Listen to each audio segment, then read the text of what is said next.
La première fonctionnalité clé que nous présenterons est Fabric Creator. À partir de la version 7.3, vous pouvez créer facilement et rapidement une structure basée sur les données réelles de la structure. Fabric est créé avec seulement 3 entrées, type, composition et poids, et vous pouvez immédiatement vérifier les résultats de la simulation dans la fenêtre aperçue. Voyons maintenant comment l'utiliser. Fabric Creator peut être exécuté de 2 manières. Tout d'abord, sélectionnez le menu Editor Fabric Creator dans le menu principal. Dès qu'un nouveau tissu est ajouté, le Fabric Creator s'ouvre dans la fenêtre 2D. Lors de la création d'un tissu, si vous souhaitez l'appliquer sur un vêtement et créer un nouveau tissu, ou si vous souhaitez créer un nouveau tissu qui a déjà été appliqué sur un vêtement, faites un clic droit sur le tissu et cliquez sur le menu Fabric Creator. Tout d'abord, je vais expliquer la configuration des fenêtres de Fabric Creator. Elle est largement divisée en 2 fenêtres. En bas, vous pouvez saisir les informations sur le tissu que vous souhaitez fabriquer et définir le matériau. Vous pouvez vérifier le résultat et créer en fonction des informations saisies dans l'aperçu ci-dessus. L'aperçu est défini par défaut sur vue de dessus pour vérifier facilement le drapé du tissu. Vous pouvez facilement passer à une vue spécifique en sélectionnant le menu déroulant vue en haut à droite. Vous pouvez également vérifier la vue personnalisée en ajustant la vue directement avec la souris. Si vous souhaitez verrouiller la vue que vous souhaitez vous-même ajuster, cliquez sur l'icône de verrouillage dans le coin supérieur droit. Actuellement, un tissu circulaire d'un diamètre de 30 cm est posé sur un cylindre, via le menu déroulant modèle en haut à gauche de la fenêtre. Vous pouvez également voir la silhouette de la cape sur le velours, avec un tissu carré de 30 sur 30, drapé sur un cylindre circulaire. Nous allons créer un tissu et expliquer en détail comment l'utiliser. Tout d'abord, remplissez les informations en haut. Entrez le nom, le fournisseur et le propriétaire. Puis sélectionnez le type et la composition du tissu créé. À ce moment, si vous saisissez la première lettre du type du tissu souhaité, vous passerez à l'élément correspondant. Par exemple, si vous recherchez le canvas, appuyez sur la touche lettre C. Les détails de la composition qui peuvent être sélectionnés changent en fonction du type de tissu. Sélectionnez donc le type de tissu et la composition. Vous devez les sélectionner de façon récurrente. Ensuite, entrez le pourcentage du mélange, puis entrez la densité. Le dernier élément est automatiquement fait et vous pouvez immédiatement vérifier le résultat de la simulation dans la fenêtre aperçue en fonction des informations que vous avez saisies. Maintenant, définissons le matériau du tissu dans les cartes ci-dessous.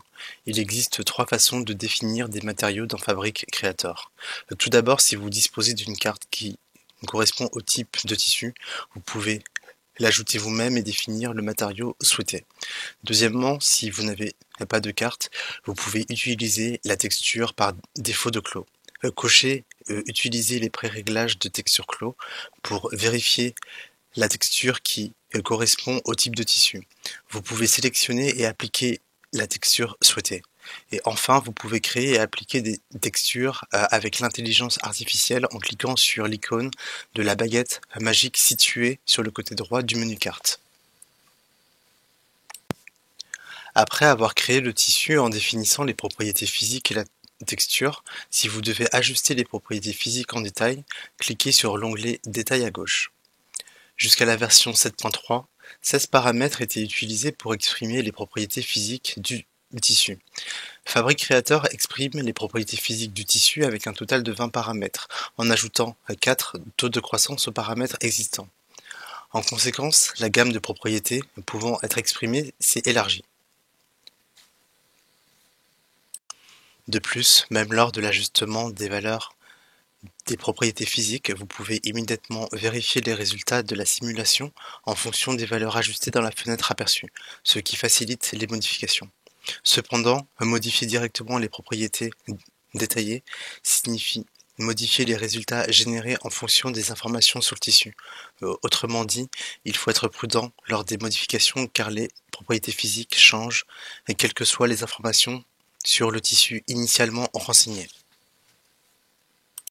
Si vous souhaitez réinitialiser, cliquez sur le bouton fléché en haut à droite. Une fois la création du tissu terminée, cliquez sur le bouton Appliquer en bas. Les informations saisies dans le Fabric Creator sont mises à jour dans les informations de l'éditeur de propriété de la structure concernée. Si le tissu est appliqué sur un costume 3D, vous pouvez immédiatement vérifier les résultats dans la fenêtre 3D. Vous pouvez vérifier le drapé du vêtement en cliquant sur le bouton Simuler dans la fenêtre 3D. À l'heure actuelle, étant donné que les résultats affichés dans Aperçu sont des données générées par simulation fitting, l'ajustement par simulation doit être appliqué pour refléter avec précision les propriétés physiques du vêtement. Si vous cliquez sur le bouton Appliquer et fermer, il ne sera appliqué en tant que propriété du tissu concerné et la fenêtre de création du tissu se fermera en même temps. Si vous souhaitez enregistrer le tissu créé sous ZFab, cliquez sur le bouton Enregistrer. Si vous souhaitez ajuster uniquement les propriétés physiques du tissu, cliquez sur l'icône en forme de clé située à droite de Détails dans l'éditeur de propriété. Fabric Creator utilise un nouveau jeu de paramètres avec un taux de croissance ajouté. Si la croissance possède un jeu de paramètres existant enregistré dans une version antérieure à 7.3, version 1, 4 taux de croissance ont été ajoutés aux paramètres existants. Les structures avec un nouveau jeu de paramètres sont classées dans la version 2. Si vous souhaitez connaître la version de la structure, sélectionnez la structure et vérifiez menu Informations, propriétés physiques dans l'éditeur de propriété. La version 1 s'affiche sous la forme V1 et la version 2 sous la forme V2. Pour plus d'informations, cliquez sur l'icône triangulaire à gauche. Créer par, dans le menu, vous pouvez vérifier si le tissu a été créé à l'aide de défaut Fabric Emulator Fabric Creator. État des données, dans le menu, vous pouvez vérifier s'il faut modifier la valeur détaillée de la propriété physique. Si la valeur détaillée des propriétés du tissu n'ont pas été modifiées, elles seront affichées comme originales. Et si elles sont modifiées, elles seront affichées comme modifiées. 3 tissus peuvent être utilisés dans Fabric Creator. Le premier, nouvelle structure créée avec le navigateur d'objets, ajoutée dans clause 7.3 ou supérieur. Cliquez sur Ajouter. Deuxième, tissu V2 fabriqué de toutes pièces par Fabric Creator. 3. Tissu converti depuis le V1 ZFab en V2. Fabric Creator ne peut être utilisé par les structures enregistrées dans les versions antérieures à clause 7.3, car il n'existe aucune donnée correspondante aux paramètres de taux de croissance ajoutés dans la V2. Cependant, même si la structure a été créée dans une version antérieure à 7.3, si vous disposez de données mesurées avec le FabricKit, vous pouvez les convertir en V2 et utiliser Fabric Creator. S'il existe des données mesurées avec le FabricKit, créées par dans la propriété physique, s'affiche comme Emulator. Pour convertir V1 ZFab en V2 ZFab, sélectionnez la structure V1 dans le navigateur d'objets. Si la structure V1 sélectionnée est créée par l'émulator, l'icône Convertir apparaît sur le côté droit du menu Propriétés physiques dans l'éditeur de propriétés. Si le tissu sélectionné ne contient pas de données mesurées avec le FabricKit, l'icône Convertir ne s'affiche pas car la conversion vers V2 n'est pas possible. Sélectionnons V1 ZFab avec des données mesurées avec le FabricKit, puis convertissons-les. Dans la fenêtre de propriétés, vous pouvez voir que les propriétés physiques ont été converties de V1 à V2. Par conséquent, si vous souhaitez vérifier les résultats de drapage du tissu enregistré dans les versions antérieures à clause 7.3, c'est-à-dire V1 ZFab, avec l'aperçu de créateur sans simulation. Si vous souhaitez affiner les propriétés physiques à l'aide du paramètre V2 avec le taux de croissance ajouté, convertissez V1 en V2. Les tissus précédemment fournis par la librairie Clos ont des données mesurées avec le Fabric Kit. Ils peuvent donc être convertis en V2 et utilisés dans Fabric Creator. Double-cliquez sur le tissu de bibliothèque pour l'afficher. De plus, les pré-réglages ont été mis à jour pour permettre aux utilisateurs d'effectuer diverses tâches à l'aide de V2 ZFab et du Fabric Creator. Vous pouvez voir qu'environ 190 structures V2 ont été mises à jour dans la bibliothèque. Pour utiliser V2 ZFab, cliquez sur le bouton de téléchargement en haut à droite de la bibliothèque. Téléchargez tous les éléments en même temps ou sélectionnez le tissu souhaité à l'aide de la case qui est à cocher, puis cliquez sur le bouton de téléchargement. Si la création et la modification du tissu ont pris beaucoup de temps, essayez de le créer facilement avec Fabric Creator, où vous pourrez vérifier immédiatement les résultats de la simulation. Vous pouvez rapidement créer un tissu similaire au vrai tissu.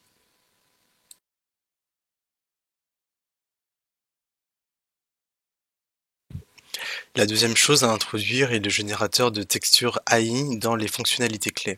Créer une texture transparente avec un motif souhaité en tapant des mots-clés. Vous pouvez également voir l'image créée sur un vêtement 3D en direct.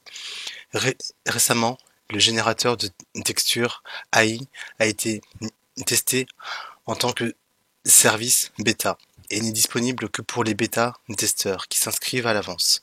Les bêta-testeurs sélectionnés peuvent utiliser cette fonctionnalité pendant un mois après la version 7.3. Après avoir amélioré les fonctionnalités et la politique en fonction des commentaires des testeurs, nous prévoyons que tous les utilisateurs pourront bientôt utiliser la version officielle. À ce moment-là, le contenu ajouté sera publié sur le site web de Clos. Pour une bonne progression de la bêta, les crédits pour Intelligence artificielle Texture Generator sont limités. Ils fonctionnent de manière à ce qu'un crédit soit déduit lorsque une seule texture AI est générée. Pour ouvrir le générateur de texture, sélectionnez Fabric pour créer d'abord une texture AI. À partir du navigateur d'objets, cliquez sur le bouton du générateur de texture AI situé à droite des paramètres de base dans l'éditeur de propriété Fabric. À ce moment, si le tissu sélectionné est appliqué sur le vêtement, vous pouvez immédiatement vérifier le résultat de la texture du tissu généré par le générateur de texture AI dans la fenêtre 3D. En outre, vous pouvez l'ouvrir immédiatement lorsque vous créez du tissu dans Fabric Creator. Si vous cliquez sur le bouton icône de la baguette magique sur le côté droit de map en bas, le générateur de texture AI s'ouvrira directement dans Fabric Creator. Voyons ensuite la structure du générateur de texture AI. En haut, vous pouvez définir plusieurs options pour créer une texture que vous avez imaginée et saisir des mots-clés dans l'invite de texte. En bas, une seule texture AI est affichée après sa création. Si vous cliquez sur l'onglet historique sur le côté droit, la fenêtre d'historique apparaîtra où vous pourrez voir et vérifier à nouveau les images créées précédemment. Vous pouvez également vérifier l'image que vous avez créée ainsi que l'option et l'invite que vous avez saisi lors de la création de l'image. L'historique n'est conservé que jusqu'à la fermeture du logiciel Clos. Alors, gardez cela à l'esprit et utilisez-le dans votre travail. Avant de créer une texture AI, examinons les options en haut une par une. Les options parmi lesquelles vous pouvez sélectionner sont divisées en 3 types. Le premier est le type de tissu. Vous pouvez définir différentes textures de l'image de tissu à créer en cliquant sur le menu déroulant type de tissu. Par exemple, si vous sélectionnez boucle, une texture duveteuse sera créée. Et si vous sélectionnez toile, une texture relativement rugueuse sera créée. Si vous ne sélectionnez pas le type Fabric, le bouton Générer n'est pas activé. Il doit donc être sélectionné. Maintenant, le tissu sélectionné est appliqué sur le dessus. Laissez-moi choisir le type de maillot. Le second est le type de contenu. Choisissez l'une des 3 options, aucun, style et modèle pour générer efficacement le résultat souhaité. Grâce au Content Type, les caractéristiques sont appliquées différemment dans le texte écrit et génèrent le résultat. Voyons d'abord à travers les diapositives comment l'image de texture AI est créée lors de la saisie d'un texte écrit en sélectionnant les différents types de contenus fournis. Sélectionnez l'option Style si vous souhaitez ajouter un style spécifique à une image de texture AI que vous souhaitez créer. Si vous sélectionnez le type de contenu comme option Style, un menu déroulant apparaît en bas dans lequel vous pouvez sélectionner une option de style détaillée. Le menu déroulant, vous pouvez appliquer les caractéristiques souhaitées de l'option Style à l'image de texture AI. Si vous sélectionnez le type de contenu en patron, si l'image de texture AI que vous souhaitez créer comporte un patron répété. Ensuite, vous pouvez appliquer la caractéristique du motif à l'image AI texture en sélectionnant l'option de patron souhaité dans le menu déroulant en bas. Si vous souhaitez créer une image de texture AI sans aucun effet de type de contenu, mais uniquement via le type de tissu et le texte écrit, sélectionnez le type de contenu sur aucun. En contrôlant l'option taille du patron, il peut ajuster la taille de la répétition créée sur 4 niveaux. La taille d'une répétition que vous avez choisie en haut est conservée. La taille d'une répétition de la texture sélectionnée dans le type de tissu ci-dessus est conservée. Si vous définissez la taille du patron sur 1, la taille est créée aléatoirement plus proche de 1024. Si vous définissez la taille du patron sur 4, la taille est générée de manière aléatoire proche de 4096, soit 4 multiples de 1024. Ainsi, si vous définissez la taille du patron sur 1 et appliquez la texture créée au vêtement, le petit patron sera répété, et si vous appliquez la texture créée en définissant la taille du patron sur 4, le grand patron sera répété. Créons une image de texture AI en entrant les mots-clés. Désormais, le texte écrit n'est disponible qu'en anglais. Une fois que vous avez fini de saisir le texte, cliquez sur le bouton « Générer ». Au moment où une image AI est créée, un crédit est déduit. Et pendant qu'une image AI est créée, vous pouvez voir la file d'attente et la progression de la connexion au serveur. Cliquez sur le bouton « Appliquer » lorsque vous avez terminé de créer l'image AI texture, et vous pourrez voir le résultat au préalable si le tissu est appliqué au vêtement 3D. Lors de la saisie des mots-clés, je recommande de lister les mots plutôt que de longues phrases descriptives. Les phrases longues peuvent provoquer une distorsion de l'image, utilisez donc des virgules pour séparer les mots. Pour ajouter le mot-clé jaune, saisissez une virgule, un espace et un ciel jaune. Voyons le résultat en cliquant sur le bouton Générer. Si vous souhaitez souligner certains mots, vous pouvez utiliser des parenthèses. Les mots sont davantage accentués lors de l'utilisation de parenthèses, et il est souligné 1,1 fois lorsqu'il est utilisé, et 1,21 fois lorsqu'il est utilisé 2 fois. En entrant ciel jaune dans une double parenthèse, vous pouvez voir que le résultat de l'image est généré change à mesure que plus de poids est ajouté au mot-clé. Si vous avez besoin d'aide ou d'idées concernant le texte écrit, cliquez sur le bouton aléatoire en forme de dé.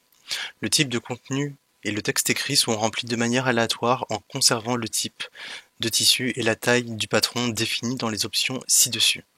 Ainsi, vous pouvez générer et appliquer des images avec les textures souhaitées de différentes manières.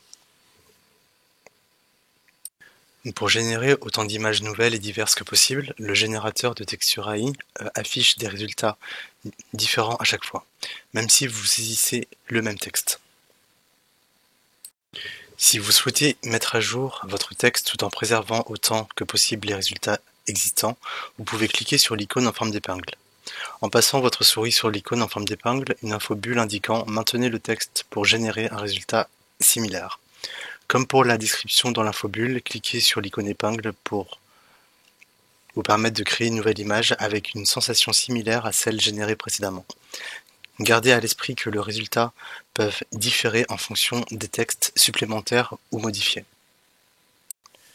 Lors de la création de textures avec un volume élevé d'utilisateurs simultanés, la génération peut prendre un certain temps.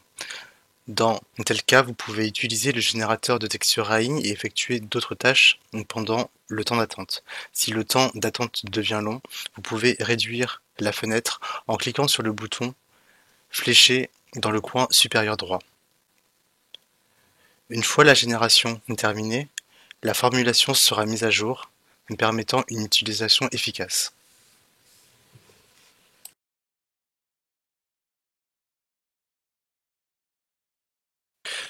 La dernière fonctionnalité clé que je présenterai est Edit Linking. À partir de la version 7.3, vous pouvez désormais modifier simultanément les lignes liées dans le patron, ce qui vous permet de travailler plus efficacement. Vous pouvez effectuer des corrections simultanément en utilisant non seulement le contour et des lignes internes du patron, mais également des lignes de couture. Apprenons-en davantage sur la façon d'utiliser à travers un exemple. Cette fonction comprend le menu Link Lines, qui vous permet de définir édition liée pour le segment de la ligne sélectionnée et l'outil Modifier le lien, qui permet de modifier les options de segments liés.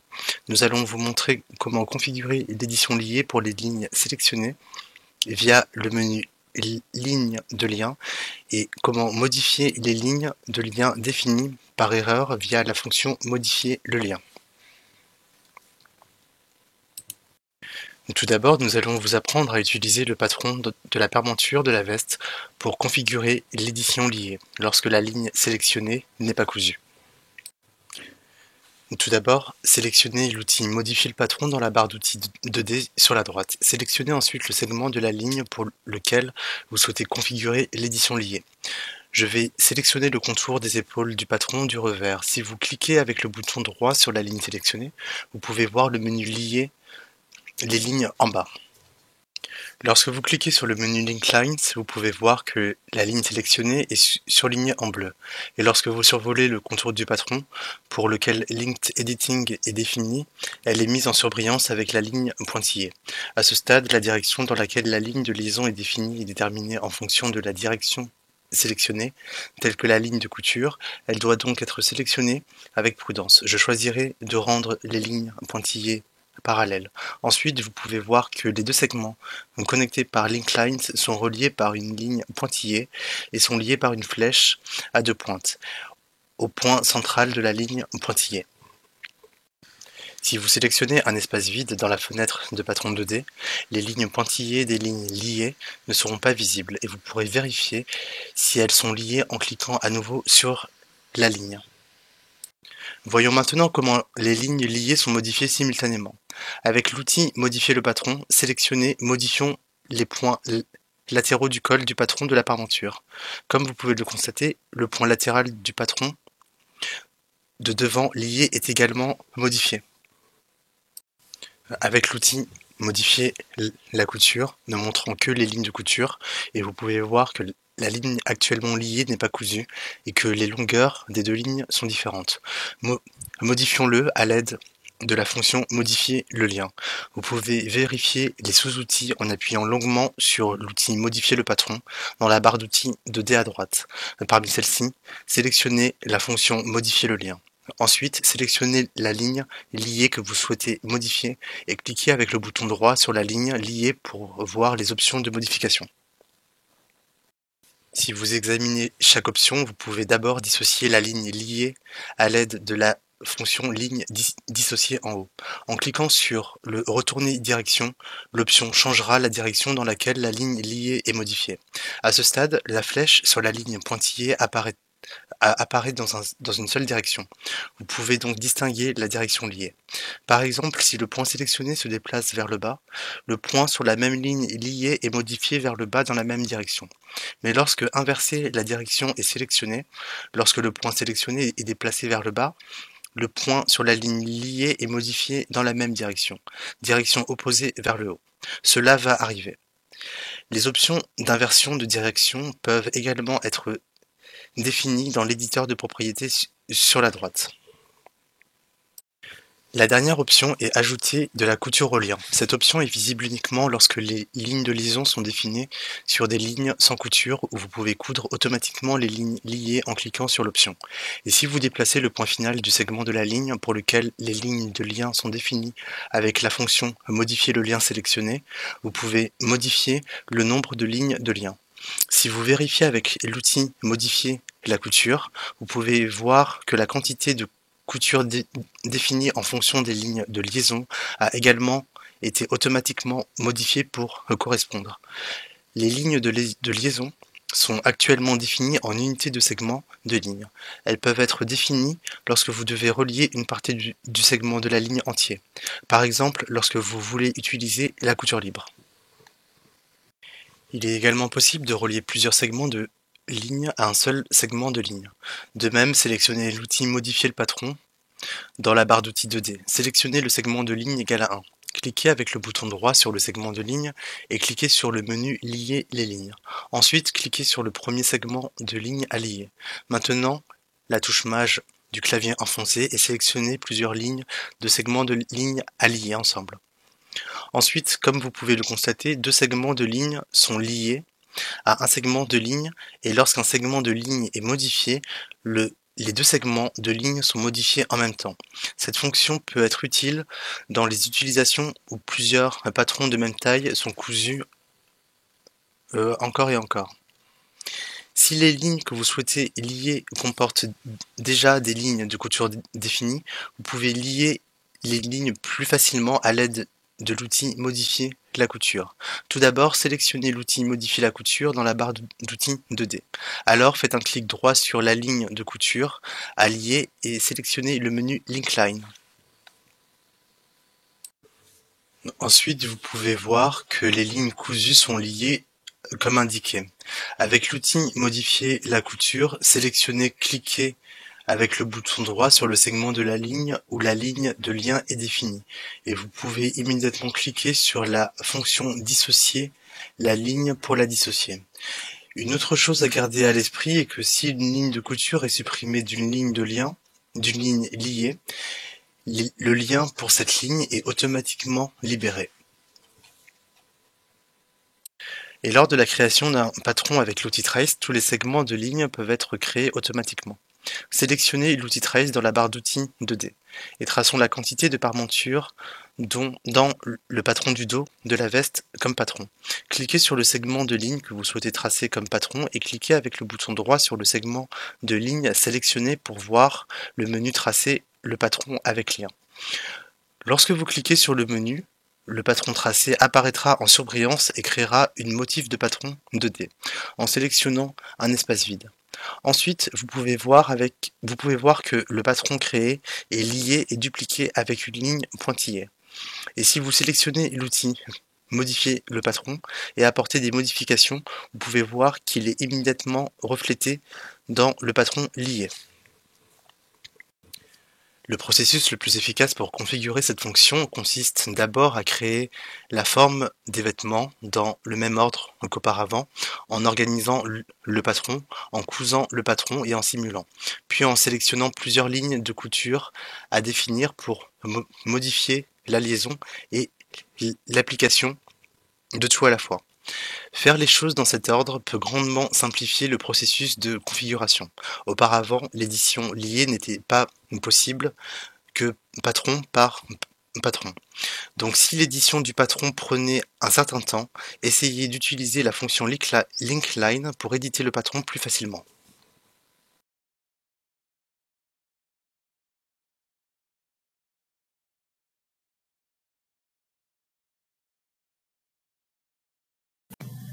Vous trouverez ici des informations sur les mises à jour et les améliorations apportées à la fonction de bibliothèque Closet dans Clo 3D. Une des raisons de son développement est qu'afin d'utiliser plus facilement la bibliothèque Clo, en synchronisant les structures de données Clo et Closet, un total de 4 fonctionnalités ont été améliorées dans cette version 7.3. Regardons-les un par un. Dans les versions précédentes, lorsqu'un élément était téléchargé à partir des onglets Closet et Connect dans la fenêtre de la bibliothèque, la vue de face de l'élément était affichée, et non la vignette définie lors de l'enregistrement du fichier. Cependant, Il a maintenant été mis à jour afin que l'image miniature soit toujours affichée, qu'elle soit téléchargée ou non. Par exemple, après avoir téléchargé des petits éléments, tels qu'un curseur de fermeture éclair ou un bouton dans l'onglet « Une connexion » de la bibliothèque, il était quelque peu difficile de les vérifier, car ils étaient affichés en vue de face, lorsque vous essayez de les retrouver après avoir visualisé la vignette. Mais avec cette mise à jour, même après avoir sélectionné et téléchargé l'élément souhaité, celui-ci s'affiche sous forme d'image miniature, réduisant ainsi la confusion. Deuxièmement, un nouveau dossier appelé Tous les contenus a été ajouté à l'onglet Une closette. Auparavant, vous deviez accéder au dossier salle de travail préféré, le contenu ou bibliothèque de travail souhaité, puis rechercher le nom de l'élément. Cependant, grâce à cette amélioration, il a été mis à jour afin de pouvoir être utilisé comme recherche intégrée. Et après avoir sélectionné tout le contenu, si vous recherchez le nom de l'élément souhaité, tous les éléments du groupe sélectionnés seront recherchés. Troisièmement, des améliorations ont été apportées aux fonctionnalités liées à la recherche. Dans les versions précédentes, les recherches étaient effectuées dans la fenêtre bibliothèque en fonction des informations contenues dans le fichier. Mais à partir de cette version, les recherches ont été améliorées pour être basées sur les informations de closette.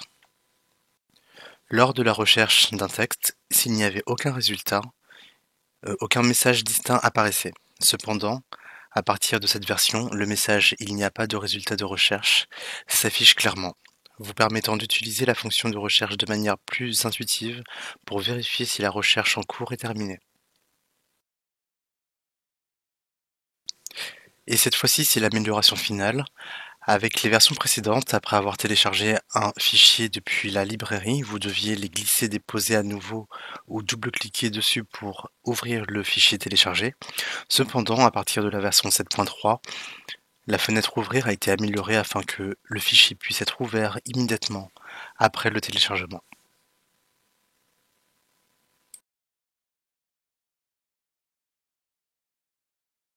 Auparavant, les échantillons de couleurs étaient enregistrés dans la palette personnalisée même lorsqu'ils n'existaient pas. Cependant, si vous ouvrez à nouveau un fichier de palette personnalisée dans lequel les échantillons de couleurs enregistrés n'existent pas, ils ne peuvent être chargés. Aucun fichier n'a été chargé. Le chargement du fichier a donc échoué. Cependant, à partir de cette version, la palette personnalisée a été améliorée pour éviter cette confusion. Dans la palette personnalisée, sélectionnez le bouton Enregistrer sous la palette de couleurs. Une fenêtre d'avertissement telle que les puces de couleurs sont introuvables, veuillez ajouter des puces de couleurs pour enregistrer le fichier a été mis à jour pour ajouter et enregistrer des puces de couleurs.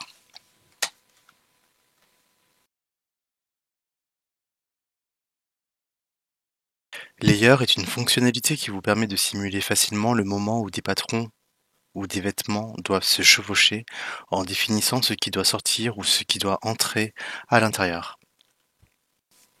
Sélectionnez le patron souhaité et accédez à l'éditeur de propriété. Et afin de faire ressortir le patron sélectionné par rapport aux autres patrons, nous définirons la valeur du calque sur 1. Et vous pouvez vérifier dans la fenêtre 3D, vous pouvez voir que la couleur du calque est définie sur vert néon. Pour désactiver l'option afficher la couleur du calque, cliquez avec le bouton droit sur l'arrière-plan de la fenêtre 3D. Sélectionnez le menu Masquer le calque dans le menu Afficher masquer la couleur et la vue couleur du calque sera masquée. Si vous souhaitez réactiver la couleur du calque, cliquez avec le bouton droit sur l'arrière-plan de la fenêtre 3D. Sélectionnez Afficher les calques dans le menu Afficher masquer la couleur du calque pour l'activer.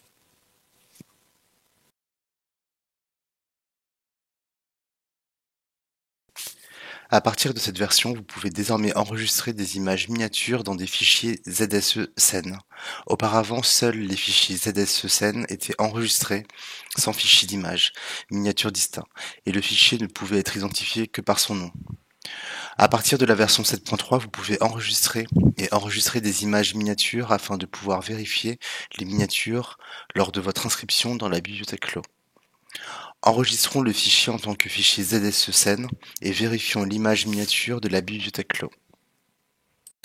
Dans le menu principal en haut, sélectionnez Fichier, Enregistrer sous, Scène et accessoires. La fenêtre contextuelle Enregistrer la scène et les accessoires apparaîtra, dans laquelle vous pourrez enregistrer une image miniature. Vous pouvez voir les options Auto et personnalisé. Lorsqu'il est réglé sur Auto, la partie avant de l'écran actuellement visible dans la fenêtre 3D est automatiquement enregistrée sous forme d'image miniature. Lorsque vous sélectionnez l'option Personnaliser, une boîte en forme de plus apparaît en bas. Si vous cochez la case correspondante, vous pouvez sélectionner le chemin sur le PC où est enregistrée l'image à enregistrer sous forme de vignette. Après avoir sélectionné l'image, appuyez sur le bouton Ouvrir pour afficher l'image miniature sélectionnée dans la case correspondante. Appuyez sur le bouton OK pour sélectionner le chemin sur le PC où vous souhaitez enregistrer le fichier ZSE Scène. J'ai enregistré à l'avance le chemin du fichier où le fichier ZSE-Scène est enregistré dans la bibliothèque Clos. Lorsque vous passez la souris sur le fichier ZSE-Scène que vous venez d'enregistrer dans la bibliothèque Clos sur la gauche, l'image personnalisée et la vue de face du fichier s'affichent.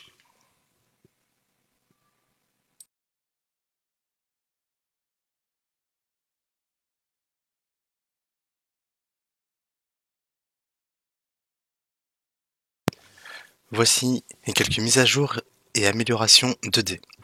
Tout d'abord, laissez-moi vous parler des améliorations apportées à la fonction édition de patron. À partir de cette version, vous pouvez facilement modifier la longueur de deux segments de lignes de couture de longueur différentes pour obtenir la même longueur. Auparavant, si la longueur de la ligne de couture était différente, vous devez mémoriser la valeur de longueur d'un segment de ligne et la modifier en entrant directement la longueur d'un segment de la ligne via la fonction modifier la longueur. Cette fonction d'option de mesure de correspondance récemment mise à jour vous permet de sélectionner deux lignes reliées par couture et modifier facilement la longueur pour qu'elle corresponde à la ligne désignée. Utilisons cette fonction pour modifier une robe avec des coutures latérales froissées, car les lignes de couture latérales sont de longueurs différentes. Sélectionnez l'outil Modifier le patron dans la barre d'outils 2D à droite. Ensuite, sélectionnez les deux lignes sur la ligne de couture latérale tout en maintenant enfoncé la touche Maj du clavier. Vous pouvez voir que les segments de la ligne sont de longueurs différentes, 646,9 et 604,8. Dans cet état, lorsque vous faites un clic droit sur la ligne sélectionnée, sélectionnez Faire correspondre. Faire correspondre la mesure dans le menu contextuel. Ensuite, la fenêtre contextuelle Match Measurement s'ouvre. Dans la fenêtre, vous pouvez sélectionner la longueur des deux segments de la ligne sélectionnée à modifier en définissant l'option Faire correspondre à. Tout d'abord, si vous le définissez sur court, vous pouvez voir numériquement dans la fenêtre de modèle 2D que la longueur des deux segments de la ligne devient la longueur la plus courte parmi les longueurs des deux segments précédemment cochés. Et une icône en forme de flèche s'affiche sur la ligne avec les modifications. Et si vous regardez Mesure en bas, vous pouvez voir que la longueur des deux segments de la ligne courte est affichée. Ensuite, Direction vous permet de définir la direction dans laquelle la longueur du segment de la ligne sera réduite ou étendue. Le principe de fonctionnement est le même que celui du changement de longueur. Si vous sélectionnez Start, la longueur du segment de la ligne change à partir du point de départ du segment de la ligne. Et la direction du changement est indiquée par une flèche jaune au niveau du segment de droite où il y a le changement. Si vous sélectionnez Centre, la longueur change pour correspondre à la longueur à modifier à partir du centre du segment de la ligne et des flèches apparaissent dans les deux directions. Lorsque vous sélectionnez Fin, la longueur change à partir du point final et une flèche apparaît dans la direction du changement. Nous allons sélectionner Start, puis appuyer sur le bouton OK. Vous pouvez immédiatement vérifier les modifications de la fenêtre 2D et utiliser l'outil de simulation pour vérifier les résultats des modifications appliquées dans la fenêtre 3D. Il peut être utilisé pour modifier les lignes de couture latérales reliées par la couture, mais il peut également être facilement utilisé par des patrons principalement utilisés en deux couches, tels que le patron du col.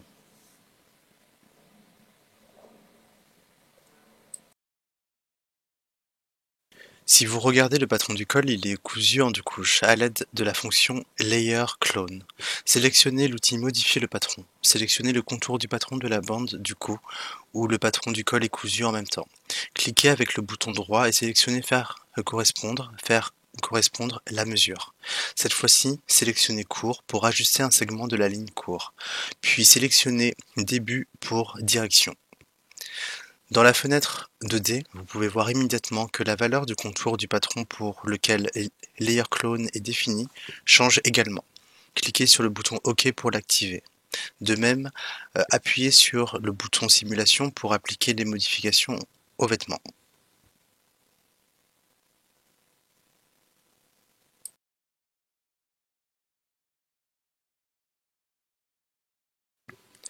Tout d'abord, je vais choisir un sweat à capuche. Sélectionnez l'outil Transformation de patron en haut à droite dans la barre d'outils 2D. Après avoir sélectionné un patron de sweat à capuche, cliquez avec le bouton droit sur le patron dans la fenêtre de patron 2D. Un menu contextuel apparaît et cliquez sur le menu Sélectionner tout cousu en haut. Ensuite, tous les patrons connectés au patron font ou dit sélectionner et les patrons connectés à ces patrons sont sélectionnés, ce qui entraîne la sélection et la mise en évidence dans la fenêtre 2D et dans la fenêtre 3D. Même si vous ne les sélectionnez pas dans le menu contextuel, vous pouvez sélectionner un patron spécifique dans la fenêtre de patron 2D, puis sélectionner tous les patrons dans la relation de couture avec les touches de raccourci CTRL plus ALT plus A.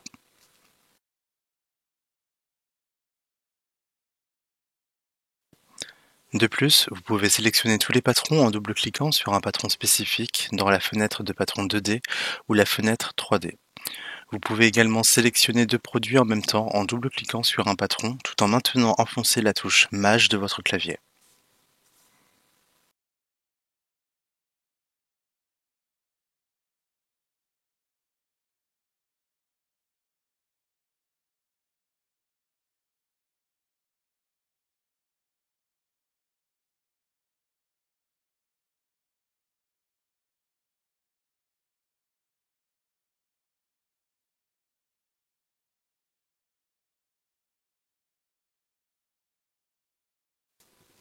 Dans la version 7.3, les surpiqûres et les plis peuvent désormais être appliqués en même temps à une ligne de couture cousue dans l'éditeur de propriétés de la ligne de couture. Et ces propriétés de couture peuvent désormais être enregistrées en tant qu'extension, ce qui les rend plus pratiques pour les travaux de ligne de couture du même style. Après avoir appliqué la surpiqûre et le froncement aux vêtements visibles dans l'éditeur de propriétés de couture, nous enregistrerons les propriétés de couture et les appliquerons immédiatement aux lignes de couture ayant les mêmes propriétés. Tout d'abord, sélectionnez l'outil Modifier la couture dans la barre d'outils 2D. Sélectionnez ensuite la ligne de couture centrale devant à modifier.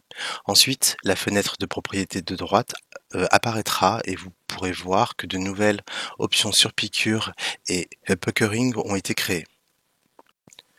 Tout d'abord, cliquons sur l'option surpiqûre pour l'activer.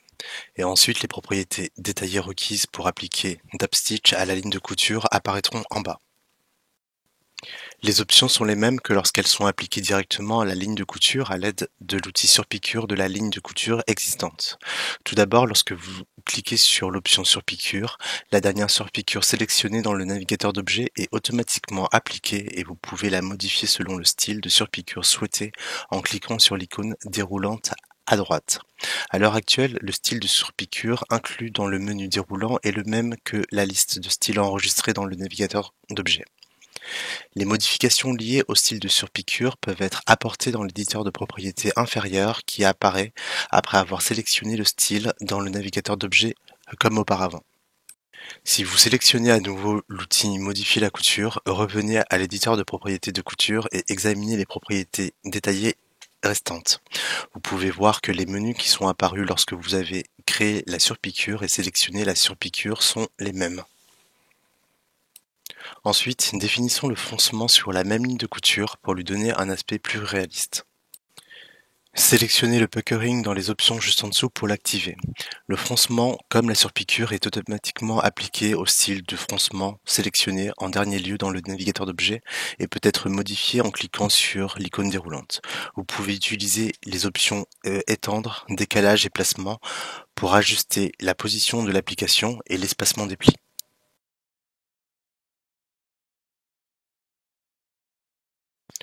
Ensuite, enregistrons la propriété de couture modifiée en tant qu'extension.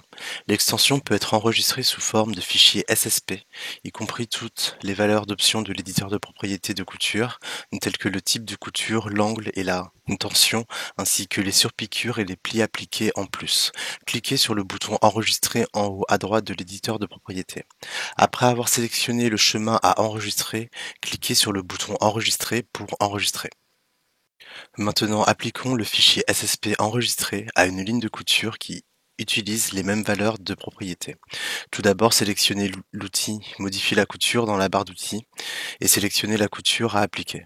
À ce stade, non seulement une ligne de couture, mais également plusieurs lignes de couture peuvent être sélectionnées à la fois en appuyant sur la touche Maj du clavier. Ensuite, cliquez sur le bouton Ouvrir de l'éditeur de propriété pour charger et appliquer le fichier SSP enregistré. Vous pouvez le voir immédiatement reflété dans la fenêtre 3D et 2D.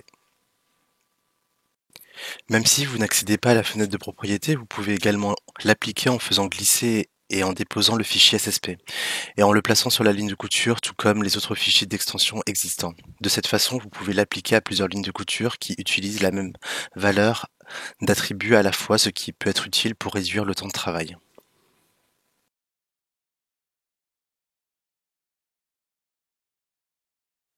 À partir de cette version, il existe une mise à jour qui vous permet de saisir des valeurs numériques précises lors de la création de lignes directrices dans la fenêtre 2D. Cette amélioration rend plus pratique le travail de la conception de patrons et du marquage des positions, notamment lors des ajouts de poches ou de graphiques. Pour créer des lignes directrices, activez l'affichage des informations 2D et la règle d'affichage dans la barre de bascule de la fenêtre de patron 2D. Ensuite, sélectionnez l'outil modèle de transformation. Cliquez sur la règle supérieure et faites glisser vers le bas pour créer les lignes directrices. Vous pouvez cliquer avec le bouton droit sur les directives pour vérifier les options de mise à jour. Tout d'abord, un nouveau menu appelé Offset Guideline a été ajouté. Semblable à la création de lignes internes, vous pouvez définir numériquement le nombre et la distance de nouvelles lignes directrices en fonction d'une ligne spécifique. Les lignes directrices que vous définissez peuvent être prévisualisées sous forme de lignes pointillées dans la fenêtre de patron 2D. Dans les versions précédentes, vous ne pouviez verrouiller toutes les lignes directrices qu'en cliquant sur l'icône Verrouiller la ligne directrice dans la barre à bascule de droite de la fenêtre de modèle 2D. Dans cette version, vous pouvez cliquer avec le bouton droit et utiliser le menu Verrouiller la ligne directrice sur des lignes directrices individuelles, vous permettant ainsi de les verrouiller séparément. Désormais, vous pouvez déplacer les lignes directrices existantes selon des valeurs numériques spécifiques. Sélectionnez la ligne directrice que vous souhaitez déplacer, faites-la glisser dans la direction souhaitée, puis cliquez avec le bouton droit pour ouvrir la fenêtre contextuelle distance de déplacement. Vous pouvez ajuster la distance par rapport à la position d'origine. Distance déplacée, l'option indique la distance parcourue par une ligne directrice sélectionnée par rapport à sa position d'origine lorsque vous la faites glisser. Vous pouvez modifier la valeur numérique pour positionner précisément la ligne directrice là où vous le souhaitez. Une position actuelle de l'axe X ou Y vous permet de positionner les lignes directrices en fonction des coordonnées de la fenêtre 2D. Vous pouvez saisir directement des valeurs numériques pour déplacer les lignes directrices vers les coordonnées souhaitées. Pour la position, si vous souhaitez déplacer une ligne directrice d'une distance spécifique par rapport à sa position actuelle, vous pouvez saisir la valeur de l'option Position. Par exemple, si vous l'avez déplacée à 386,1 mm, mais que vous souhaitez reculer de 15 mm, vous pouvez facilement saisir 15 dans le champ Position vers le bas, plutôt que de calculer en fonction de la valeur distance déplacée.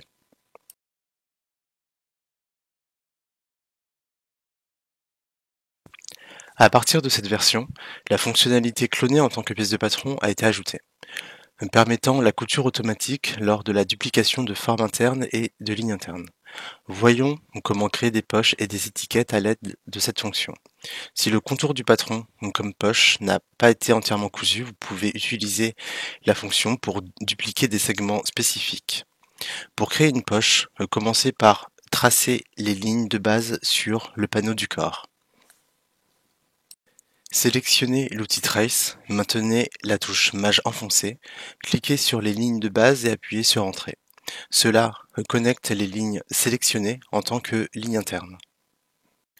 Ensuite, choisissez l'outil Modifier le patron pour sélectionner le patron à dupliquer et les segments de la ligne continue qui seront automatiquement cousus.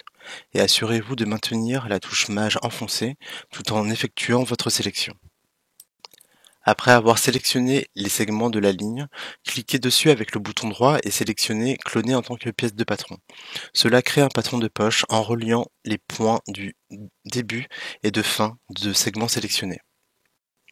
Ensuite, cliquez sur l'emplacement souhaité dans la fenêtre 2D pour dupliquer le patron avec les lignes internes sélectionnées et la couture automatique.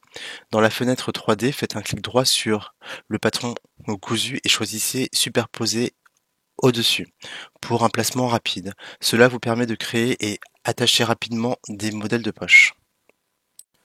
Lorsque tous les contours du patron, comme les patchs ou les étiquettes, sont entièrement cousus, vous pouvez utiliser l'outil Transformation de patron pour sélectionner des formes internes, puis utiliser Cloner en tant que pièce de patron avec couture pour dupliquer le patron avec toutes les lignes internes connectées au contour du patron.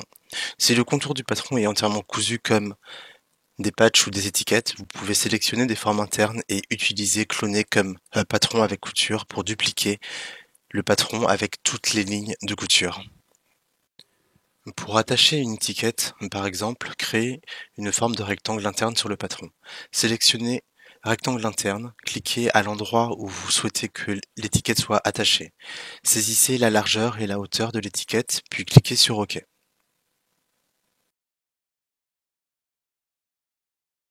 Utilisez l'outil Transformation de patron pour sélectionner la forme interne. Cliquez avec le bouton droit et sélectionnez Cloner en tant que patron avec couture. Cela duplique l'intégralité du patron avec les lignes de couture automatique. De même, dans la fenêtre 3D, cliquez avec le bouton droit pour placer rapidement le patron et sélectionnez Superposer par-dessus. Cette méthode peut être utile pour attacher des patchs ou des étiquettes.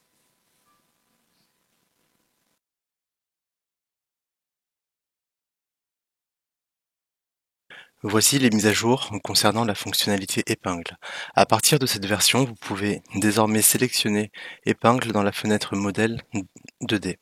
Lorsque les épingles créées dans la fenêtre 3D sont masquées par des vêtements, vous pouvez facilement les choisir dans la fenêtre modèle 2D. Dans la vue 2D, vous pouvez identifier les épingles sur le vêtement sous forme de points rouges. Il peut être difficile de distinguer l'emplacement de l'épingle dans la vue 3D. Pour rendre visibles les épingles qui sont masqués, sélectionnez l'outil épingle en boîte dans la barre d'outils 3D. Ensuite, choisissez l'épingle dans la vue 2D. Lorsque vous sélectionnez une épingle dans la vue 2D, l'épingle correspondante est choisie dans la vue 3D et son emplacement est affiché sous forme de gizmo. Si vous souhaitez supprimer l'épingle sélectionnée, faites un clic droit sur le gizmo et choisissez Supprimer l'épingle.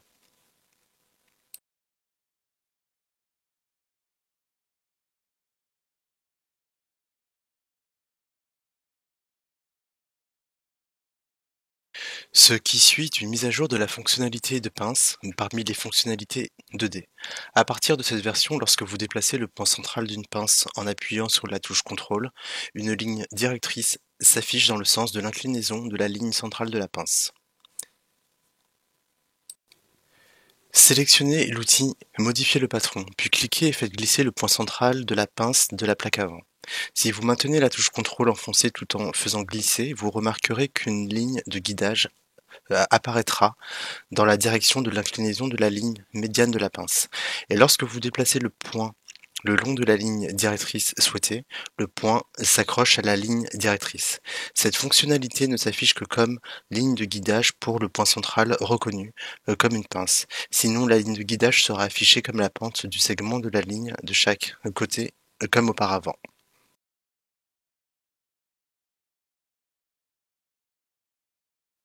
Auparavant, lors de l'utilisation de Shape d'ArtCap, les points de courbe étaient fixés à 3, ce qui rendait difficile l'ajustement de la courbe. Cependant, avec cette version 7.3, vous pouvez désormais ajouter autant de points de courbe que vous le souhaitez, vous donnant ainsi la liberté d'ajuster la courbe. Tout d'abord, sélectionnez l'outil Modifier le patron dans la barre 2D, puis faites un clic droit sur le point où vous souhaitez créer une pince.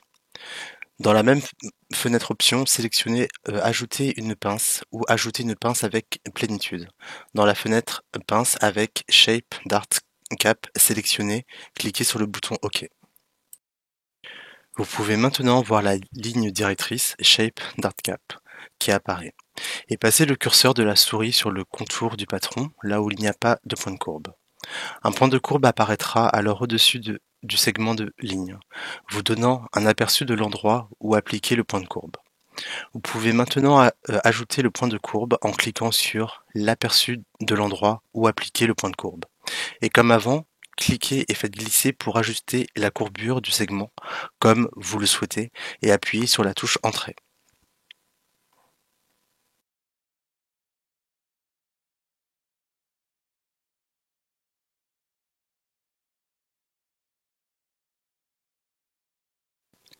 À partir de cette version, la création automatique de costumes d'essayage est disponible.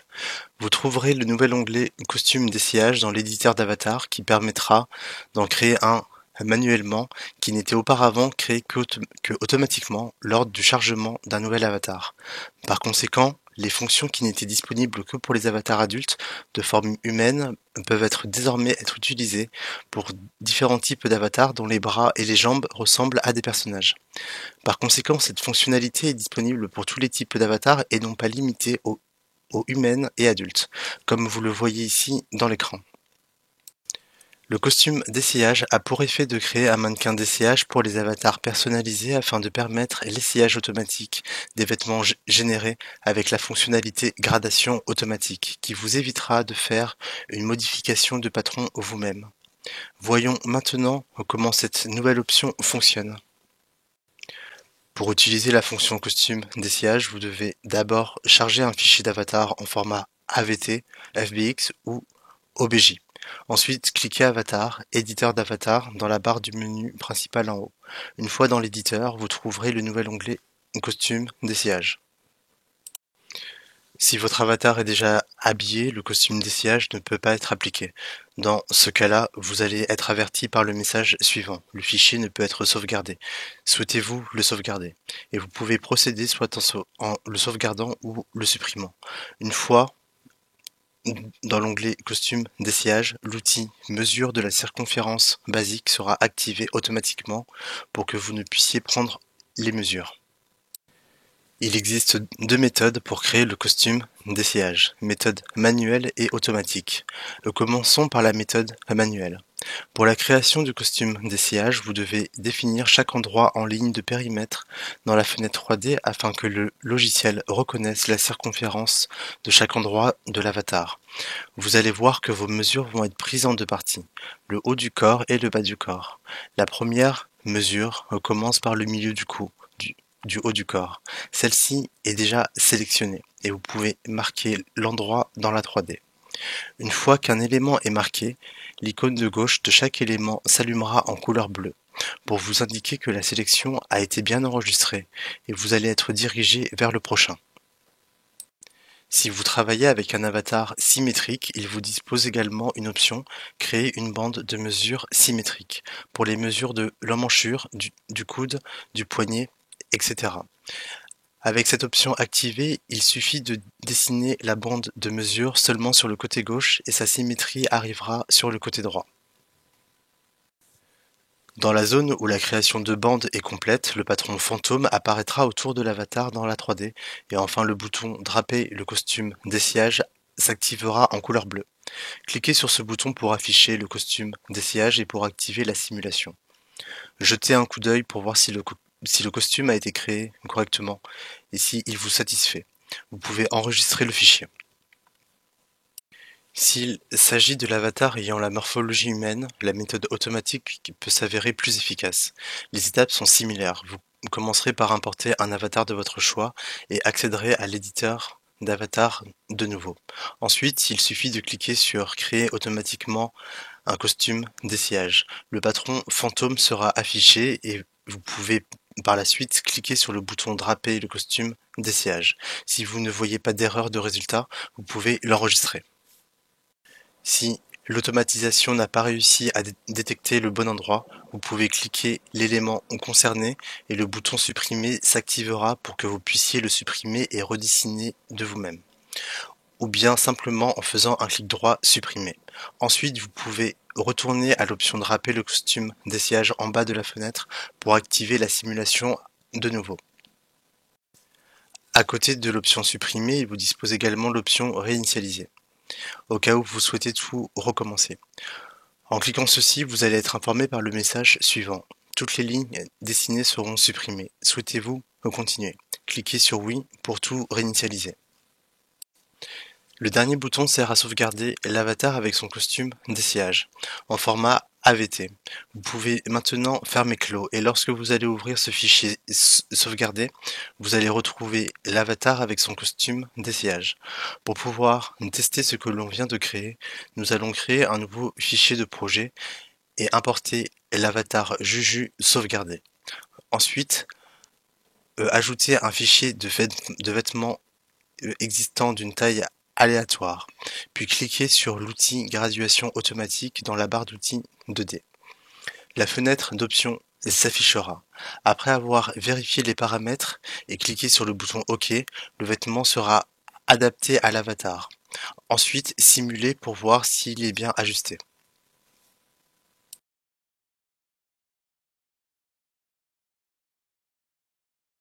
À partir de cette nouvelle version, nous avons apporté des améliorations à la fenêtre d'enregistrement des accessoires ainsi que le procès de l'enregistrement.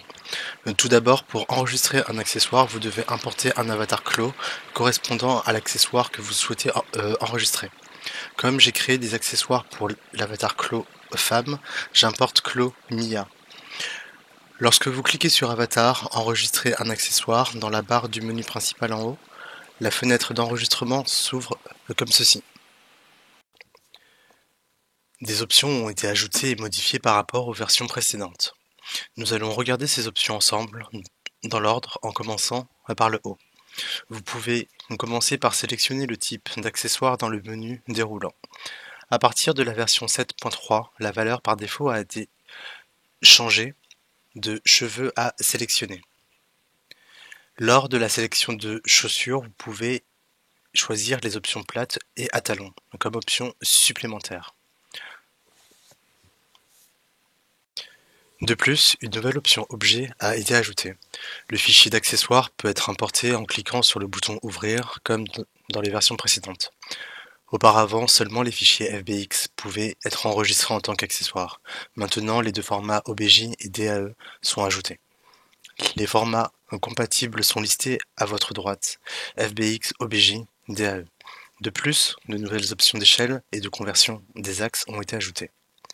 Auparavant, lors de l'enregistrement d'un fichier créé dans un autre logiciel 3D, si la position, la taille ou l'axe ne correspondaient pas à ceux de Clos, vous deviez revenir au logiciel d'origine et apporter des corrections. Avec cette nouvelle version, il est possible de régler la taille ainsi que l'axe directement dans Clos, même s'il s'agit d'un fichier d'accessoire venant d'un autre logiciel. Lorsque vous ouvrez un accessoire depuis le menu Fichier en haut, il sera affiché immédiatement en aperçu dans la fenêtre 3D. Ensuite, vous pouvez cliquer sur l'accès dans la 3D pour faire apparaître le gizmo. Il ne vous reste plus qu'à ajuster la position et l'angle selon lequel l'accessoire sera attaché à votre avatar. Préalablement, pour enregistrer un article en paire, comme des chaussures ou des boucles d'oreilles, vous deviez produire les deux côtés et les enregistrer séparément. Dans cette version, si vous sélectionnez chaussures ou boucles d'oreilles en tant que type d'accessoire, une nouvelle option création miroir sera ajoutée dans la rubrique options. C'est-à-dire que même si vous n'avez qu'un côté des accessoires, cocher cette option vous permettra de générer automatiquement le côté opposé en se basant sur le bassin de l'avatar. Un élément vignette a été ajouté tout en bas de l'écran. Avant, si vous souhaitez enregistrer une vignette, vous ne pouviez enregistrer qu'une vignette personnalisée. À partir de cette version, lors de l'enregistrement d'un accessoire, la valeur par défaut de vignette est définie sur Auto. Chaque type d'accessoire est défini avec une prise de vue customisée. Par conséquent, selon le type d'accessoire choisi, une image d'aperçu sera automatiquement enregistrée. Vous pouvez également faire votre choix de vignette en sélectionnant l'option Personnaliser dans le menu déroulant. Après avoir effectué tous les réglages, cliquez sur le bouton Enregistrer. Sélectionnez le chemin puis cliquez sur le bouton Sauvegarder. Après ceci, vous pouvez immédiatement voir que l'accessoire a été dupliqué à l'avatar dans la fenêtre 3D. Il est désormais possible de créer vos accessoires dans Clo avec des patrons 2D et directement les enregistrer en tant qu'accessoires, plus nécessaire de les exporter en format OBJ ou FBX. Nous allons maintenant vous présenter deux façons de faire. Premièrement, accéder au menu Avatar, enregistrer un accessoire, comme si vous faisiez avec un format OBJ ou FBX. Ensuite, dès que vous choisissez un patron dans la rubrique Objet, ils vous afficheront la liste des patrons présents dans la fenêtre 2D. Il vous suffit de sélectionner ou désélectionner les pièces de patron concernées. Définissez le type d'accessoire en chaussures ou boucle d'oreille.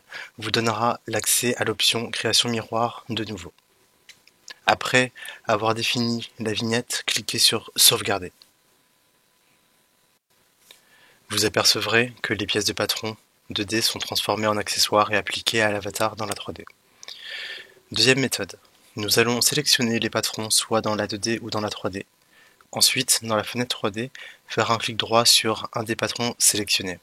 Dans le menu déroulant, survolez votre souris sur Convertir et cliquez sur un accessoire d'avatar.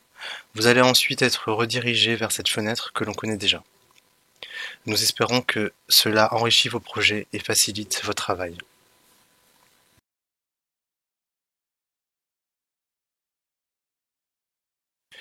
À partir de la version 7.3, il est désormais possible d'activer la fonctionnalité corps souple aux avatars convertis.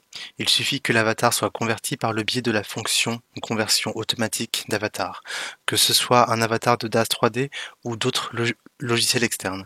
Il est important de noter qu'il faut choisir Clo, Skin Style et Size Editable comme type de conversion et non pas Rigging Only. Nous allons à nouveau importer l'avatar DAS 3D qui a été converti à l'étape précédente et convertir en type Size Editable cette fois-ci. Les étapes suivantes sont identiques à celles des avatars Clo. Cliquez sur l'avatar de votre espace de travail, cochez la case Simulation du corps souple dans l'éditeur de propriété. Vous pouvez régler la valeur de la rigidité si nécessaire. Vous trouverez ensuite dans la 3D une icône pour vous indiquer l'activation.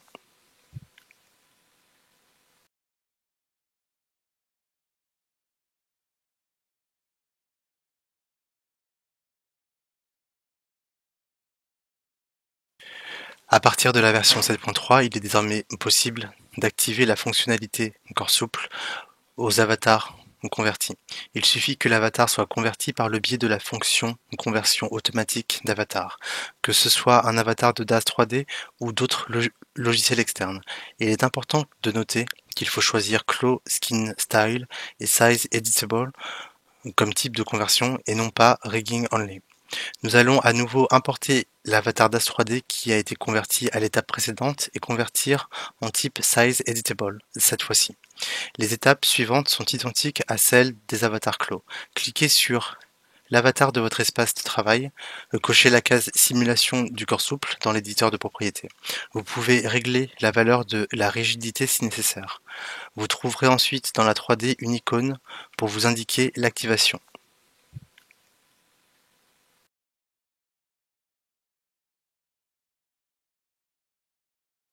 Une autre bonne nouvelle concernant la simulation du corps souple. Nous pouvons maintenant enregistrer une animation tout en ayant la fonctionnalité corps souple activée. Importez un avatar de votre choix ainsi qu'un projet de vêtement. Puis appliquez le corps souple. Ensuite, dans le mode animation, vous pouvez enregistrer les mouvements ou bien lancer le rendu de votre projet.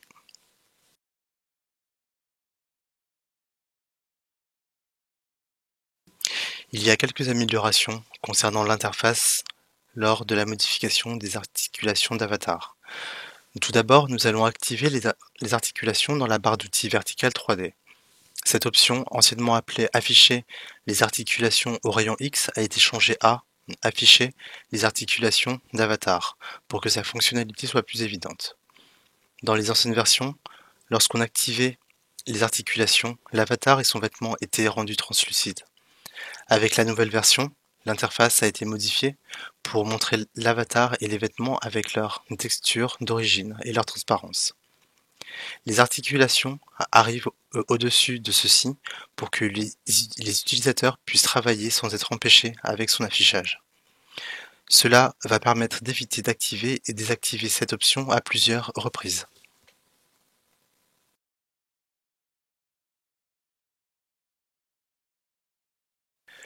À partir de cette version, il est possible de redimensionner les objets en extensions externes, telles que FBX, Open Collada, GLTF 2.0, ainsi que les fichiers Alambix lorsque vous les importiez en tant qu'avatar.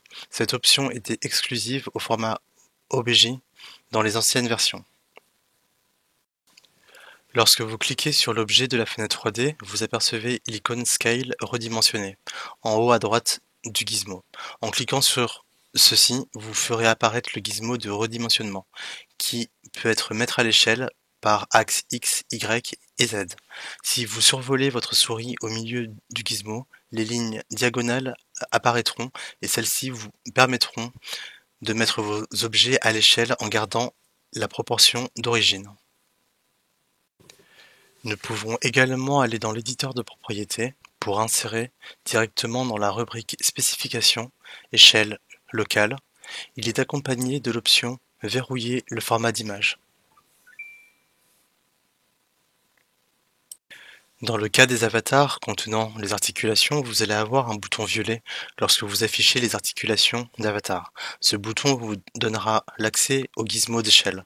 Cette fois-ci, la valeur échelle de l'éditeur de propriété affiche également le nombre en multiple de la taille originale de l'avatar, plutôt qu'en unité spécifique.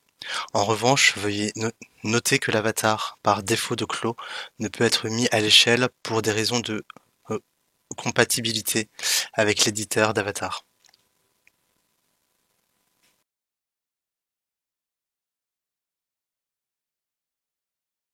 Jusqu'à présent, si vous travaillez avec plusieurs avatars, seul un avatar pouvait être exporté lors de l'exportation en tant que fichier FBX. À partir de cette version, tous les avatars ouverts dans la fenêtre 3D peuvent être exportés en même temps. Cliquez sur Fichier exporter FBX au menu du haut pour ouvrir la fenêtre d'exportation FBX. Lorsque vous cliquez sur la flèche à droite en haut de la case « Sélectionner les avatars » coché, vous trouverez la liste de tous les avatars affichés dans la 3D. Précédemment, il n'était possible de sélectionner qu'un seul avatar, mais il est désormais possible d'en choisir plusieurs. Faites votre choix des avatars que vous souhaitez exporter et cliquez sur le bouton OK en bas.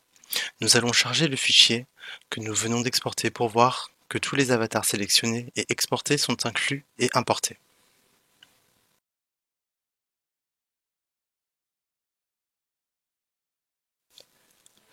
Par ailleurs, la conversion d'axe est maintenant disponible lors de l'importation des formats FBX et n'est plus limitée au format OBJ. Cliquez sur Fichier Importer FBX pour faire apparaître la fenêtre d'importation FBX.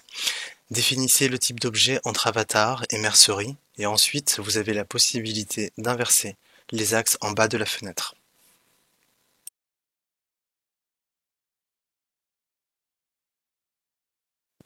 Enfin, nous voudrions vous présenter la dernière mise à jour sur les avatars concernant la carte des points de pression.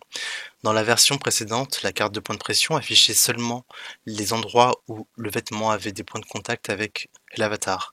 Pour que cette carte puisse fournir les informations plus utiles lorsque vous construisez vos vêtements, elle affiche désormais la pression exercée par le vêtement sur l'avatar.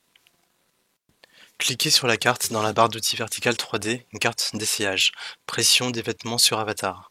Comme ces cartes d'essayage fonctionnent en basant sur le résultat de simulation, pensez à activer la simulation avant, sinon un message guide apparaîtra à côté de votre curseur pour vous rappeler. Vous avez le choix entre la simulation normale et la simulation d'essayage. Pour vérifier la carte de pression avec des propriétés physiques précises, sélectionnez Simulation d'essayage, puis cliquez sur le bouton de simulation. Le style de rendu du vêtement se met en surface translucide afin que vous puissiez facilement voir quelle partie de l'avatar reçoit la pression.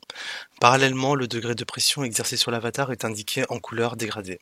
Cette fois-ci, afin d'augmenter la pression sur l'avatar, nous allons changer le taux de rétrécissement du vêtement à 50% et le simuler.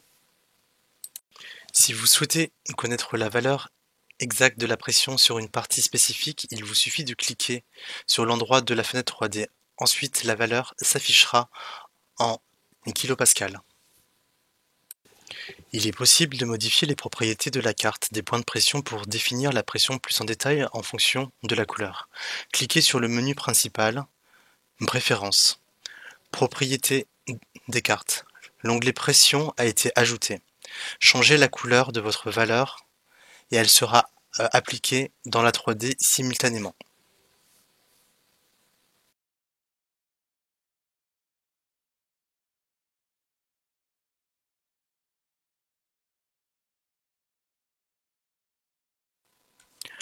Auparavant, pour enregistrer un bouton avec un fil d'enclos, il était nécessaire d'utiliser un logiciel autre que Clos pour renommer correctement les éléments. Dorénavant, les noms ne sont pas attribués séparément aux boutons et aux fils. Cela a été amélioré afin que vous puissiez facilement enregistrer les boutons et le mesh des fils en spécifiant chaque élément directement dans Clos. De plus, vous pouvez enregistrer des options de taille pour une utilisation pratique. Cliquez sur l'icône Ajouter dans la fenêtre de propriétés du bouton ou sur Bouton Enregistrer le bouton dans le matériau dans la barre de menu principal pour ouvrir une fenêtre dans laquelle vous pouvez enregistrer le bouton. Ensuite, nommez le bouton dans la catégorie Basique et saisissez les informations souhaitées dans l'onglet 1 de la catégorie Fichier. Dans la section OBJ, nous chargeons le fichier OBJ contenant les boutons et les fils à enregistrer. Si vous chargez le fichier OBJ dans l'onglet 1, vous pouvez voir que le mesh 1 et 2 ont été chargés sous l'élément Sélectionner un mesh. Ils représentent respectivement le mesh du bouton et du fil. Et lorsque vous cochez la case, le mesh portant le nom sélectionné est surligné en jaune dans l'aperçu, afin que vous puissiez vérifier exactement de quel type de mesh il s'agit. Dans l'OBJ correspondant, vous pouvez voir que 1 est le bouton et 2 est le fil. Et si vous regardez à droite de l'élément Sélectionner un mesh, il y a un menu déroulant dans lequel vous pouvez sélectionner bouton et fil. Ici, vous pouvez directement désigner le mesh sélectionné comme mesh du bouton ou du fil. Tout d'abord, sélectionnons le maillage numéro 1 avec l'option bouton sélectionné. Ensuite, comme vous pouvez le voir, seul le bouton est surligné en jaune et le maillage est désigné comme un bouton. Puis, sélectionnez l'option fil dans le menu déroulant, puis cliquez sur mesh numéro 2, qui est le fil, dans Sélectionner le mesh. Vous pouvez ajuster la taille du bouton dans la section Spécifications, sous la section OBJ. Si vous souhaitez définir la taille par défaut après l'avoir ajusté à la taille souhaitée, sélectionnez Définir par défaut. Et ça y est, les conditions de base pour l'enregistrement d'un bouton ont été définies. Et cette fois, nous enregistrons l'option de taille du bouton. Si vous cliquez sur le bouton plus à droite de l'onglet 1, vous pouvez voir que l'onglet 2 a été ajouté. Si vous regardez sous l'onglet, vous pouvez trouver l'élément nom de la taille. Et si vous revenez à l'onglet 1, vous pouvez voir que l'élément nom de la taille a été ajouté. Vous pouvez saisir le nom de la taille du bouton souhaité dans le champ correspondant. Définissez-le sur par défaut dans l'onglet 1 et dans l'onglet 2. Chargez d'abord le même fichier bouton dans l'élément OBJ et entrez S dans le nom de la taille. Puis spécifiez bouton fil respectivement comme dans l'onglet 1. Ensuite, ajustez la spécification à la taille de bouton souhaité. Je vais réduire légèrement la taille par rapport à la taille par défaut. Étant donné que cette taille sera enregistrée comme option de taille, je ne cocherai pas l'élément définir par défaut. Lorsque tous les paramètres sont terminés, cliquez sur le bouton OK. Sélectionnez Bouton dans la fenêtre d'Objets, puis sélectionnez le menu déroulant Bouton dans l'élément Forme dans la fenêtre des propriétés. Comme vous pouvez le voir, vous pouvez confirmer que le bouton que vous avez enregistré précédemment a été correctement enregistré, et vous pouvez également vérifier que l'option de taille a été enregistrée dans les spécifications. De plus, les onglets boutons et fils sont séparés dans la section matériaux, vous permettant de définir chaque composant. Une chose à noter lors de l'enregistrement d'un bouton est que le bouton OBJ produit doit être un fichier OBJ avec un mesh divisé en deux, avec respectivement la partie bouton et la partie fil. Si bouton et fil font partie d'un seul mesh, lors de l'enregistrement d'enclos, ils ne peuvent être désignés séparément comme bouton et fil. Il est donc important de respecter cette règle de séparation des deux parties. Notre amélioration vient vous aider à simplifier votre processus de travail en limitant le nombre d'étapes nécessaires pour enregistrer un bouton. Enregistrez les boutons et leurs fils plus rapidement et plus facilement.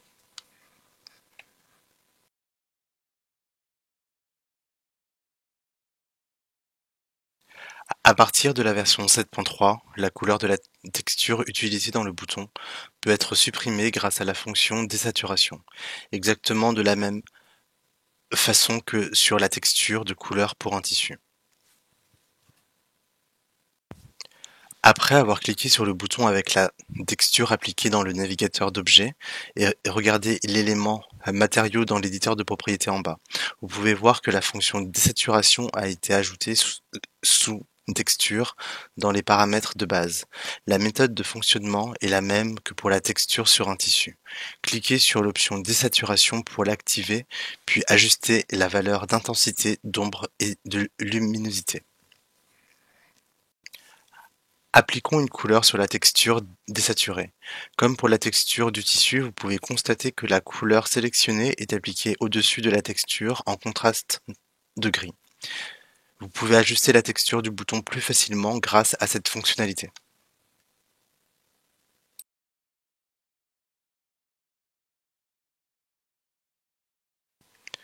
Dans la version précédente, l'élastique était appliqué à l'aide d'une pièce de patron est présent dans le Print Layout. Le patron élastique était configuré pour être affiché lors de l'imbrication de chaque onglet de tissu utilisé. Dorénavant, dans la version 7.3, la bande élastique est classée en tant que trim, de sorte que seuls les patrons avec un tissu appliqué sont présents dans l'onglet tissu, et les patrons avec des propriétés élastiques ne sont pas affichés. De plus, dans cette version, vous pouvez exporter les détails tels que la longueur et la largeur d'élastique vers un dossier technique. Dans les versions précédentes, lors de l'extraction du dossier technique, les tissus élastiques étaient placés sous les sections tissus, mais dans la version 7.3, le tissu élastique est placé dans une section distincte. Nous avons maintenant la section tissu et la section élastique. Voyons maintenant comment les informations détaillées telles que la longueur et la largeur d'élastique sont affichées à l'aide des vêtements de référence. Commençons par charger les vêtements préalignés. Pour vérifier les informations du nesting TechPack, cliquez sur l'éditeur dans le menu principal et sélectionnez BOM en haut. Ensuite, comme vous pouvez le voir, vous pouvez vérifier le nombre de tissus requis et le coût de production pour ce style. Et comme expliqué précédemment, vous pouvez voir que le tissu élastique n'existe pas dans l'onglet tissu en haut. Nous expliquerons comment vérifier les informations élastiques dans la nomenclature. La largeur de l'élastique s'affiche automatiquement avec le nom de l'élastique défini dans la fenêtre de propriété. La quantité représente la longueur totale d'élastique, et la longueur du patron auquel l'élastique est appliqué est automatiquement calculée par la trame. En d'autres termes, si l'élastique est appliqué à deux ou plusieurs pièces de patron ayant la même largeur mais des longueurs différentes, les longueurs de tous les patrons appliqués sont automatiquement calculées et affichées dans quantité. Si élastique est appliqué à la reliure, la longueur et la largeur sont automatiquement calculées et affichées dans la fenêtre de nomenclature. Enfin, dans la version 7.3, les tissus élastiques peuvent être classés dans les trims. Pour expliquer cette partie, changeons le mode Print Layout en mode simulation dans le menu de mode en haut à droite. Après avoir sélectionné un patron avec un tissu élastique appliqué dans la fenêtre 2D, vous pouvez vérifier que l'option TechPack est inclue dans les paramètres de l'éditeur de propriété. Ceci indique dans quelle catégorie est situé le patron dans le TechPack Closet. Vous pouvez décider d'avoir cette option ou non. Si la classification est activée après avoir sélectionné Trim dans la catégorie, vous pouvez sélectionner Élastique dans Classification. Ensuite, en extrayant le TechPack à l'aide du TechPack via la fonction Closet, les sections tissus et tissus élastiques sont affichées séparément comme ci-dessus. À l'avenir, si vous utilisez le tissu élastique pour produire des vêtements clos et extrayer le TechPack requis pour la production, vous pourrez utiliser les informations ci-dessus pour classifier les élastiques plus précisément sous forme de TechPack.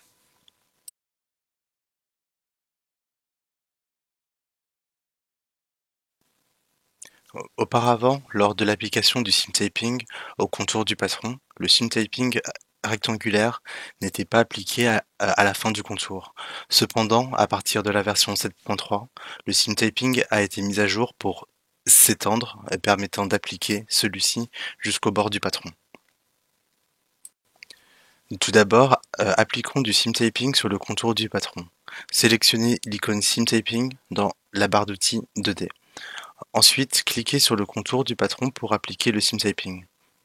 Vous pouvez constater que le seam taping n'est pas appliqué à la fin du patron. Pour appliquer à la fin du contour, cliquez sur la nouvelle option Étendre dans le menu du seam taping dans l'éditeur de propriété. Si vous activez l'option Étendre, le seam taping est étendu et appliqué au contour du patron. Cependant, veuillez noter que si le seam taping est appliqué à chaque ligne divisée par un point au milieu, la fonction étendre ne sera pas appliquée au point central où se rencontre le seam taping.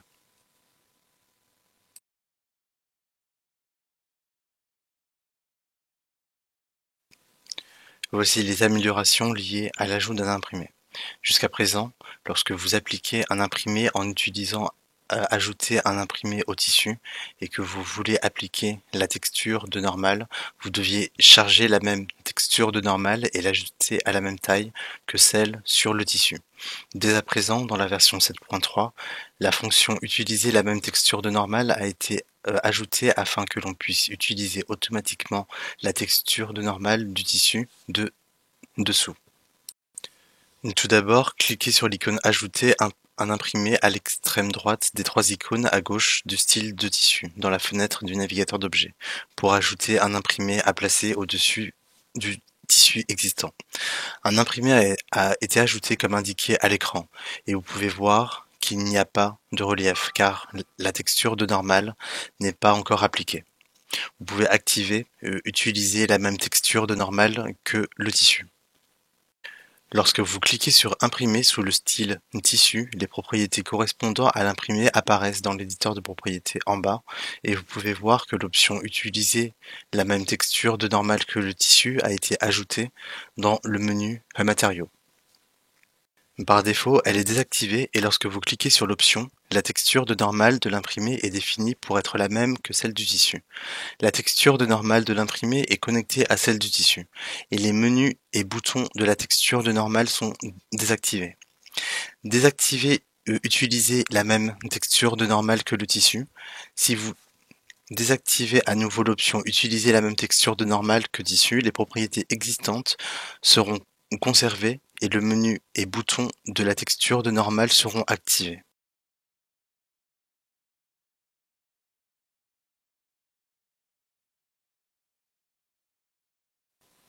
Dans les versions précédentes, afin de faire correspondre la texture appliquée à un morceau de patron en plusieurs morceaux, vous deviez cliquer sur le patron avec la texture appliquée à l'aide de l'outil Modifier la texture et faire glisser avec le gizmo en haut pour faire correspondre manuellement.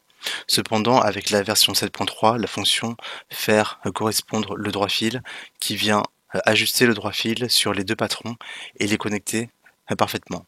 L'emplacement et les détails de cette fonction seront expliqués à travers des documents de référence. Sélectionnez l'outil Modifier la texture dans la barre d'outils 2D et cliquez avec le bouton droit sur le patron texturé pour afficher un menu contextuel. Dans le menu contextuel, vous pouvez voir que le menu Faire correspondre le droit fil a été ajouté sous le menu Aligner le droit fil parallèle à la sélection. Le menu Faire correspondre le droit fil s'applique dans le cas de patrons symétriques et de patrons non symétriques.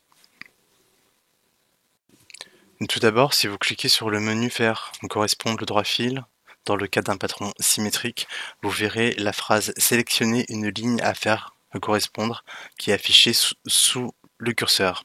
Désormais, lorsque vous cliquez sur le segment de la ligne sur lequel vous souhaitez aligner le droit fil, il va s'aligner de manière à ce que la texture entre le segment symétrique cliqué soit connectée parfaitement.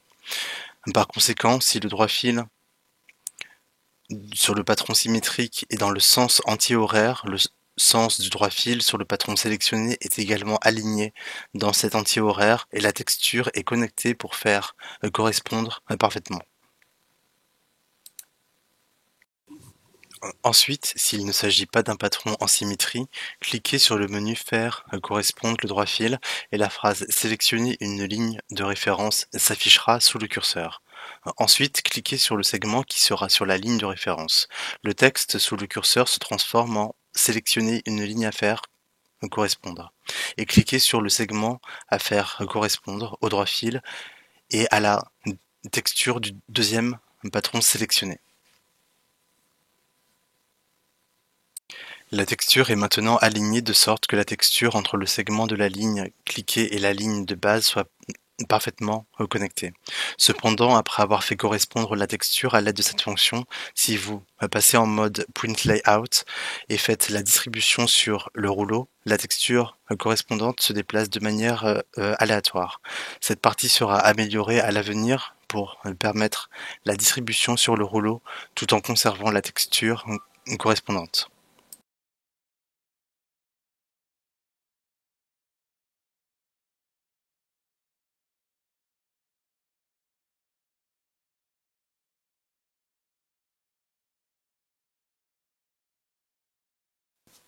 À partir de la version 7.3, les éléments de l'éditeur Colorway ont été améliorés pour être gérés par style pour chaque Colorway. Nous allons maintenant expliquer comment vous pouvez utiliser l'éditeur de coloris amélioré. Avant la version 7.3, lors de la modification de l'élément sélectionné dans l'éditeur Colorway, la connexion était établie uniquement en fonction du matériau. Cependant, après cette mise à jour, les éléments utilisés dans chaque style pour chaque coloris sont enregistrés individuellement, permettant de définir non seulement le matériau mais également la propriété physique de l'article pour chaque coloris. Non seulement Fabric, mais tous les éléments du navigateur d'objets peuvent être appliqués individuellement dans l'éditeur de coloris. Tout d'abord, permettez-moi d'expliquer Fabric à titre d'exemple. Le premier, Colorway White, comporte 3 tissus. Ici, nous allons ajouter un coloris supplémentaire et remplacer le tissu sans manche du deuxième coloris par un autre tissu. Ajoutez le tissu souhaité de la bibliothèque à l'onglet Tissus du navigateur d'objets.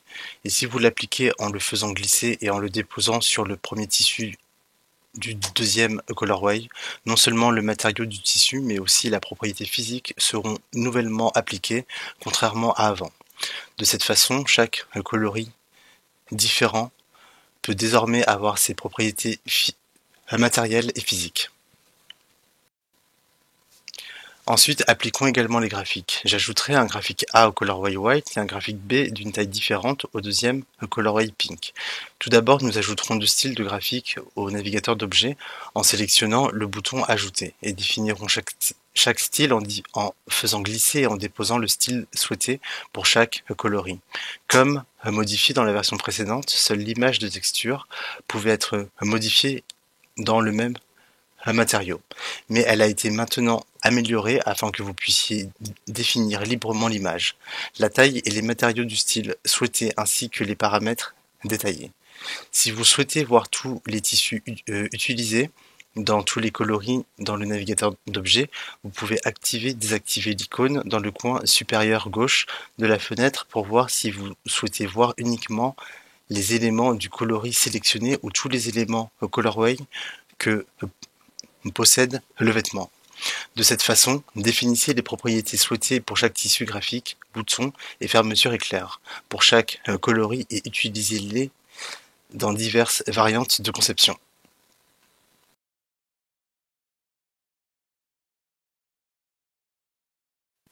À partir de la version 7.3, lors de l'exportation d'un fichier contenant des informations de coloris sous forme de fichier 3D, le nom du fichier est exporté en fonction du nom de coloris appliqué dans l'éditeur de coloris.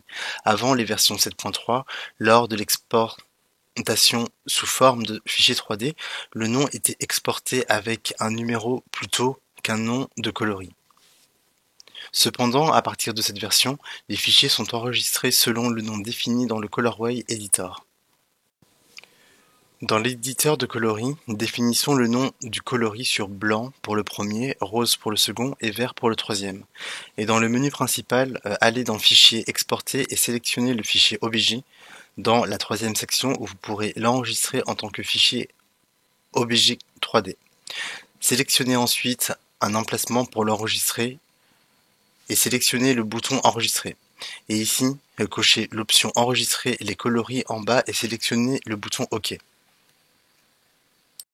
Si vous vérifiez le fichier dans le schéma enregistré, comme décrit, le nom Colorway et non un numéro est défini après Colorway- et enregistré. Avec cette mise à jour, des améliorations ont été apportées pour faciliter la gestion des fichiers lors de l'exportation des fichiers contenant des informations de coloris sous forme de fichiers 3D. Alors utilisez Colorway Editor plus efficacement.